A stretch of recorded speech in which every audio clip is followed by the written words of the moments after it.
And class third Hindi first का chapter number 6 कविता है।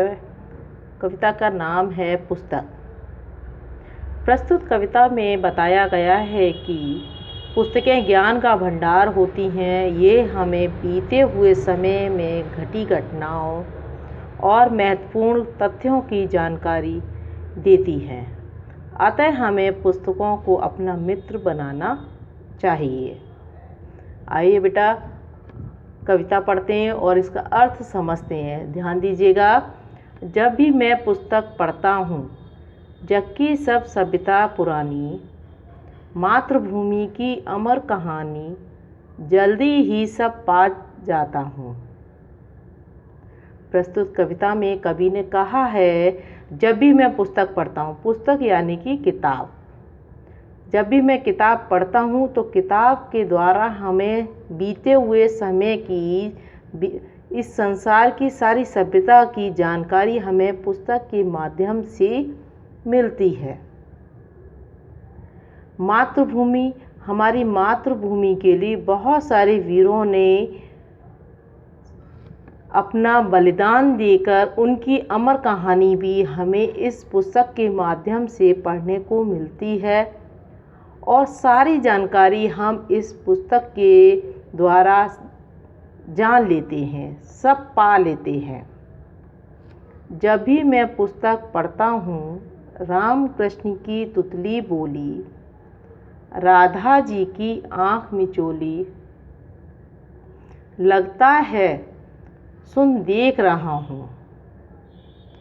कवि ने कहा है, जब भी मैं पुस्तक पढ़ता हूँ, भगवान श्री राम श्री कृष्ण की तुतली बोली, यानी कि बचपन में जो बोली जो बच्चे बोलते हैं बोली, उसको तुतली बोली कहते हैं।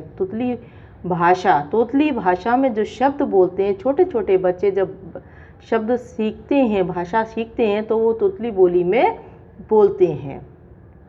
राधा जी की आँख मिचोली, कृष्ण और राधा जी बचपन में खेल, गोपियों के साथ, ग्वालों के साथ जो खेल खेले हैं, आँख मिचोली खेल खेले हैं। ऐसा लगता है मानो ये जब मैं सुनता हूँ तो लगता है जैसे मैं वो दृश्य देख रहा हूँ, वो मेरी सारी आँखों के सामने चल रहा है। ऐसा सुन के मुझे लग रहा है कि मैं सब कुछ देख रहा हूँ। कहानी या कविता के माध्यम से जब मैं सुनता हूँ तो मुझे मानो ऐसा लग रहा है जैसे मैं सचमुच देख रहा हूँ। ये सारा दृश्य मेरी आँखों के सामने चल रहा है।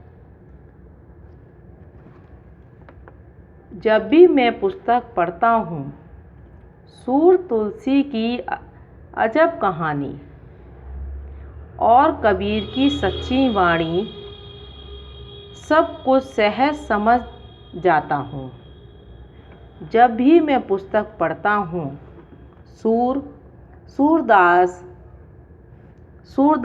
एक भक्ति काल के महान कवि थे, जो उन्होंने बहुत सारे हिंदी साहित्य में भगवान श्री कृष्ण के उपासक रहे हैं। तुलसीदास भी एक हिंदी साहित्य के महान कवि ये भी रहे हैं। इन्होंने रामचरितमानस यानी रामायण की से इन्होंने इनका गौरव ग्रंथ था रामचरितमानस रामायण। इनकी भी कहानी हमने सुनी है, किताबों के माध्यम से हमने पढ़ी है।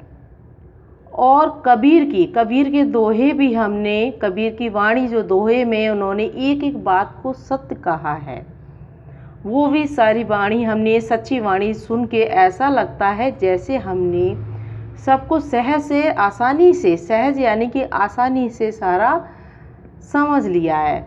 कबीरदास जी के भी बहुत सारे दोहे हैं, बहुत अच्छे अच्छे दोहे हैं। इनको पढ़कर ऐसा लगता है जैसे हमने सारी जानकारी जो हमें मिली है पुस्तक के माध्यम से, वो बहुत ही आसानी से हमने समझ ली है।